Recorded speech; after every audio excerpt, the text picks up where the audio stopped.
नर्मदा मैया के तट पर रुके हैं उन्हें एक बात जरूर महसूस हुई होगी कि जैसे जैसे रात गहरी होती जाती है वैसे वैसे नर्मदा मैया का तट साधारण नहीं होता, वह एक दिव्य लोक में बदल जाता है। और कई यात्रियों ने जो तट पर रुके हैं, कई परिक्रमा वासियों ने रात के समय में घंटियों की आवाज उन्हें सुनाई दी। कुछ लोगों ने तो कहा कि ऐसा लगा जैसे कहीं दूर मंदिर में कोई आरती कर रहा हो, और कुछ परिक्रमा वासियों ने तो भक्तों यहाँ तक कहा कि हमें लगा जैसे कोई संत मंत्र जाप कर रहा हो, लेकिन जब हमने वहां देखा तो हमें कोई दिखाई नहीं दिया। तो क्या यह केवल भ्रम है या सच में नर्मदा मैया के तट पर कुछ दिव्य घटित होता है? आज हम इसी रहस्य को समझेंगे कि नर्मदा मैया के तट पर, नर्मदा मैया के किनारे रात में घंटियों और मंत्रों की आवाज, इसका रहस्य क्या है? तो कोई रहस्य है या कोई हमारी आस्था है या भ्रम है? आज की वीडियो में हम यही जानेंगे। नर्मदे हर, जय रामकृष्ण हरि। लेकिन वीडियो प्रारंभ करने से पहले यदि आप हमारे YouTube चैनल पर नए हैं, हमारे चैनल को सब्सक्राइब कर लीजिए और बेल आइकन को प्रेस कर दीजिए, जिससे नर्मदा मैया से संबंधित सभी जानकारी आप तक शीघ्र पहुंचे। चलिए वीडियो को प्रारंभ करते हैं। देखिए, हमारे सनातन धर्म में नदियों को केवल जलधारा नहीं माना गया, उन्हें चेतना माना गया है। जैसे गंगा को माँ कहा गया है, यमुना को देवी कहा गया है, और नर्मदा मैया उन्हें तो स्वयं शक्ति कहा गया। कहते हैं ना कि कमंडल से कमंडल लगे हुए हैं, क्योंकि माँ स्वयं शक्ति प्रदान करती है, साक्षात शक्ति स्वरूपा है। और स्कंद पुराण में तो भक्तों यहाँ तक कहा गया है कि नर्मदा सर्व तीर्थानाम श्रेष्ठा पाप नाशिनी, अर्थात नर्मदा मैया सभी तीर्थों में श्रेष्ठ है। और कहा जाता है कि नर्मदा मैया कि जहाँ केवल नदियां बहती है वहाँ केवल जल होता है, लेकिन जहाँ नर्मदा मैया बहती है वहाँ तब साधना, मंत्र और संतों की ऊर्जा बहती है। इसलिए भक्तों, नर्मदा तट पर हजारों वर्षों से ऋषि मुनियों ने तपस्या की, किसी ने मौन व्रत किया, किसी ने केवल नर्मदे हर का जाप किया, और किसी ने तो पूरी जिंदगी नर्मदा मैया के किनारे बैठकर भगवान शिव का ध्यान किया। अब जरा आप सोचिए कि जहाँ हजारों वर्षों तक निरंतर मंत्र गूंजे हो, क्या वह भूमि साधारण हो सकती है? तो रात का समय जो होता है ना, वो बहुत रहस्यमय होता है। दिन में तो संसारिक शोर होता है, संसार का शोर होता है, लेकिन रात में जो है वो प्रकृति बोलती है। जब चारों ओर शांति होती है तब नर्मदा मैया की लहरों में से भी जैसे मंत्र की आवाज गूंजती सी प्रतीत होती है, जैसे मैया कुछ बोल रही है। हवा जब मंदिर की घंटियों को छूती है तो दूर तक ध्वनि फैलती है, और साधक को लगता है जैसे कि स्वयं देवता आकर मैया की आरती कर रहे हैं।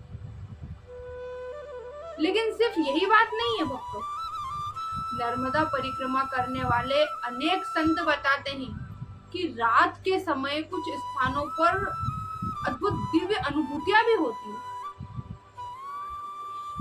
कहीं धूप की सुगंध आती है, जैसे कहीं धूप बत्ती जल रही हो, कहीं बिना मंदिर के ही घंटियों की आवाज सुनाई देने लग जाती है। आसपास कोई मंदिर नहीं है पर फिर भी ऐसा लगता है कि घंटियों की आवाज आ रही है।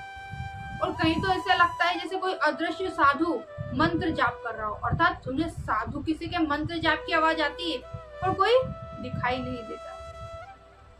एक परिक्रमावासी का तो एक अपना निज अनुभव है।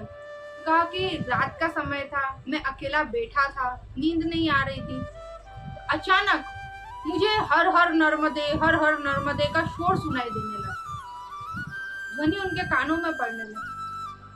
मैं चारों ओर घूमकर देखा कि ये आवाज कहाँ से आ रही है, पर उन्हें कोई दिखाई नहीं दी। लेकिन उस क्षण वो कहते हैं कि मेरी आंखों से आंसू बहने लगे। दिव्यता जो है, जो शक्ति जो है, वो हमेशा आंखों से दिखाई नहीं देती। कई बार वो केवल हमारे हृदय से महसूस, उन्होंने उस चीज को महसूस किया। क्योंकि देखिए, जो व्यक्ति केवल मनोरंजन देखने आता है उसे कुछ नहीं मिलता, लेकिन जो श्रद्धा लेकर माँ के तट पर आता है उसे नर्मदा मैया कभी भी खाली हाथ नहीं लौटाती। नर्मदा मैया के तट पर आज भी ऐसे स्थान हैं जहाँ संत लोग रात में मौन साधना करते हैं, क्योंकि उनका मानना ये है कि रात में नर्मदा मैया की जो ऊर्जा है वो सबसे अधिक जागृत होती है। इसलिए कई साधु संत जो है वो रात के समय में दीपक जलाकर केवल एक मंत्र का जाप करते हैं, ओम नर्मदाय नमः। इस मंत्र का जाप करते हैं। संत लोग कहते हैं कि जो व्यक्ति सच्चे मन से नर्मदा मैया के तट पर बैठकर इस मंत्र को जपता है, उसके भीतर से भय, अशांति, दुख ये सब समाप्त होने लगता है। भक्तों, आज की इस दुनिया में शोर बहुत है, लेकिन शांति और संतोष बहुत कम है। लोग बड़े बड़े शहरों में सुख की खोज कर रहे हैं, लेकिन जो शांति, जो संतोष, जो सुख का अनुभव नर्मदा मैया के किनारे मिलता है वो करोड़ों रुपयों देकर भी हम यह शहरों में खरीद नहीं सकते। नर्मदा मैया के किनारे जब दीप जलता है, लहरें बहती है, दूर कहीं मंदिर की घंटी बजती है या नर्मदे हर की ध्वनि गूंजती है, तब ऐसा लगता है मानो जैसे स्वयं भगवान शिव तट पर विराजमान। शायद संत लोग भी इसीलिए कहते हैं कि नर्मदा मैया केवल नदी नहीं है, एक चलती हुई साधना है। जैसे जैसे हम चलते हैं माई साधना भी हमारे साथ चलती है। तो भक्तों, यदि आपको भी अगली बार कभी भी नर्मदा मैया के तट पर रात्रि व्यतीत करने का अवसर मिले तो सब चीजों से दूर हटकर कुछ देर मैया के किनारे आंखें बंद कर कर बैठिए। हो सकता है आपको भी नर्मदे हर की ध्वनि सुनाई दे, आपको भी कोई मंत्र महसूस हो सकता है कि आपको भी मंदिर की घंटी सुनाई दे।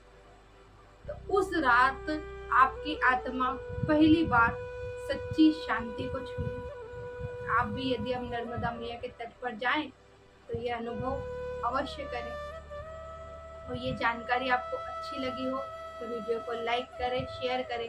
और आपके साथ भी कभी ऐसा कुछ अनुभव आपको हुआ है तो कमेंट में अपने अनुभव लिखकर हमें जरूर बताएं, या फिर कमेंट में नर्मदे हर जरूर लिखें। और यदि आप नर्मदा मैया के सच्चे भक्त हैं तो वीडियो को के कमेंट में नर्मदे हर लिखें। और आज अचला एकादशी है, एकादशी के आप सभी भक्तों को बहुत सारी शुभकामनाएं। इस एकादशी के पावन अवसर पर आप हमारे ठाकुर जी की सेवा में या नर्मदा मैया की सेवा में कोई दान करना चाहते हैं तो दान अवश्य करें। और कल द्वादशी के निमित्त ठाकुर जी की इस कुटिया में संत भोजन और कन्या भोज का आयोजन हो रहा है, उसमें भी कोई सहयोग करना चाहते हैं, कुछ दान करना चाहते हैं तो हमारे नंबर अवश्य